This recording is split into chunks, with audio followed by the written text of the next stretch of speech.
Hi,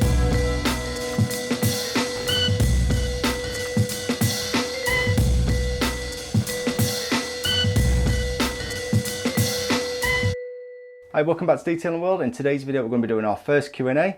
At the end of last week, Bill posted up on Instagram asking you guys post questions and we would answer them. So starting off, we've got Dave B. Bass asking if we prefer a ceramic or a wax. Now, to be honest, I get this question quite a lot and there's no real answer to this, or there's no right or wrong answer. I think for the home enthusiast, then wax is the way to go. Particularly if you enjoy detailing your car, it's something you can do sort of every 3 to 4 months. Sunday afternoon, out waxing the car, away from the missus, away from stress of work and all of that. It's quite enjoyable just to be able to wax your car and try new products. However, if you're wanting durability or you've not got the time to be applying the wax yourself, if you're a busy professional or anything like that, then ceramics may be the option for you. However, there is then the case of having to care for a ceramic coated car with particular products further down the line, but usually you would probably get your car ceramic coated by a professional detailer and they would then advise you best on how to look after it. So it kind of depends what you want really. If you enjoy doing it, then I would always say wax, because it's quite easy to strip off a coat of wax and put on a new coat if you want to try a new product. Next up is one from Buds and Suds & Co, and they're asking the best compound and polish combination to use, taking into account ease of use. So I've spoke to Bill about this one. For me, it would be the 3M range, especially for ease of use. It's nicely colour coordinated, so green polish with green pad, blue polish with blue pad. Bill, he suggested the Shoal concept, so hopefully that gives you a couple of options to look at there. So Major Caller 1 asks us what is the best spray-on rinse-off sealant. Right now he uses G-On Wet Coat. Now I don't use a lot of these products. I've used a couple from Detailed Online and a few, I think, Golden Bird last year as well. But over the winter period I did use the Valet Pro Snow Seal on the Nexo Neighbours TT, which you can view in a video up here. And I really did like that and it performed really well, and you apply that through a foam cannon. Bill, he suggested the Auto Glim Polar Seal as well. Again, we did a review on that. One of the first videos of this channel actually. Both very good products, and a lot of them out there are really good, especially to give you a few weeks protection during a time when you may not be able to give the car a proper wax or sealant. Last name Latty says, hi Detailing World Official. Hi. Danny's S4 asks, have we ever used Shiny Garage or Jay's Wax products? Simply, no I haven't, unfortunately. Something I will try if they come towards us, but at the moment, no, have not tried those at all. So I have one from Wizzer572, and he asks, what does Matt do?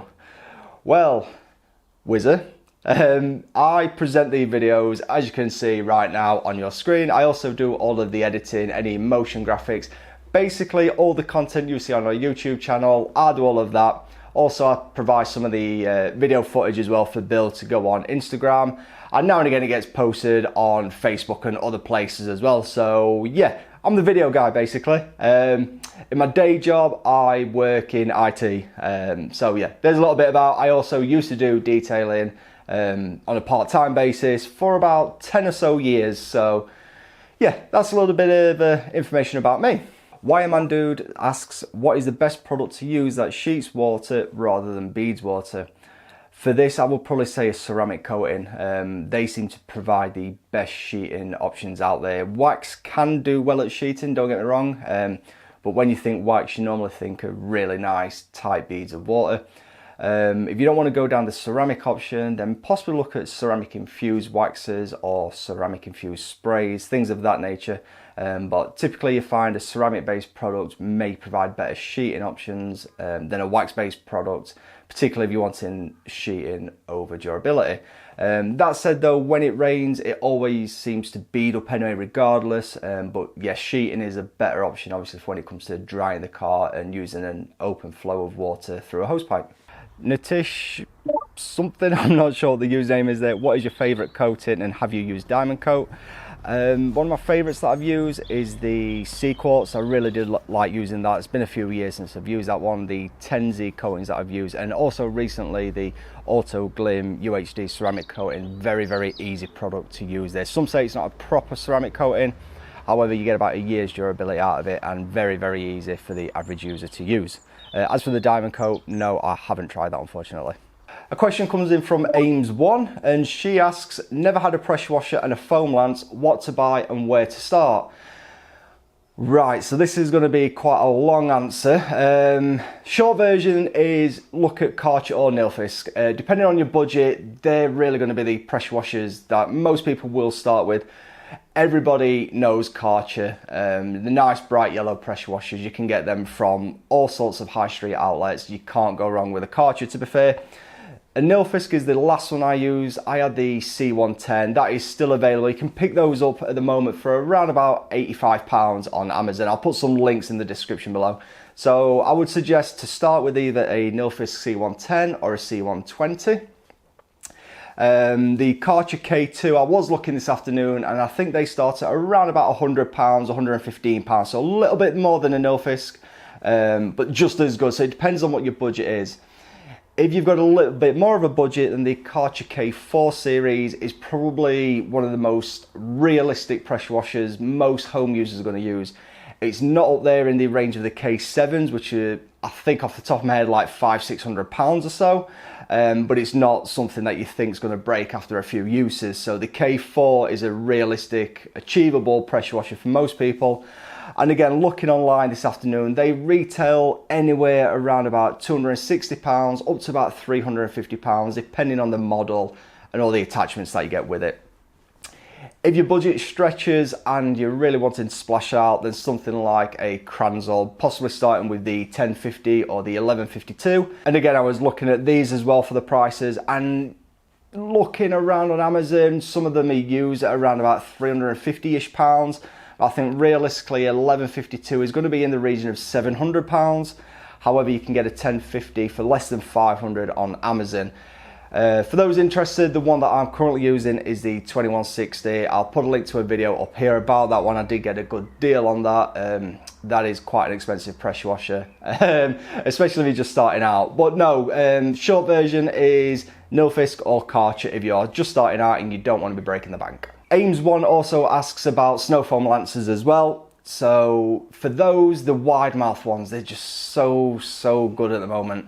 Just makes it so much easier to put the correct amount of product into water. So I typically make up 500ml at a time. That will do most family size hatchbacks. 500ml of water goes into that with about 50ml of product depending on what you're using.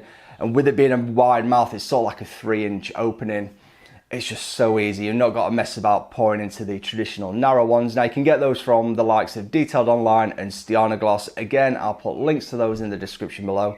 But most good detailing suppliers do sell snow foam lancers, and they will also help you pick the right one to suit your pressure washer. And it's normally just a case of getting the correct attachment on the end of the lance. And then Smeo10 says, hi Detailing World Official.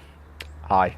So Meat-Free Masculine asks us what are the best products to use for detailing a motorbike. And to be honest, I've only detailed probably 2 motorbikes. So a neighbour up the road with his Gixxer 1000 and I think it was a Ducati. It was like a 1400 something, but it was like quite a monster. It wasn't a touring, it looked like a super bike. I'll see if I can find a picture and let you know what that was. But yeah, generally speaking, motorbikes still have painted parts similar to cars. So really you're thinking of the fuel tank. And that's exactly what I did with the guy up the road, was polish the fuel tank where his leathers had rubbed, and basically called like a bit of marring and whatnot.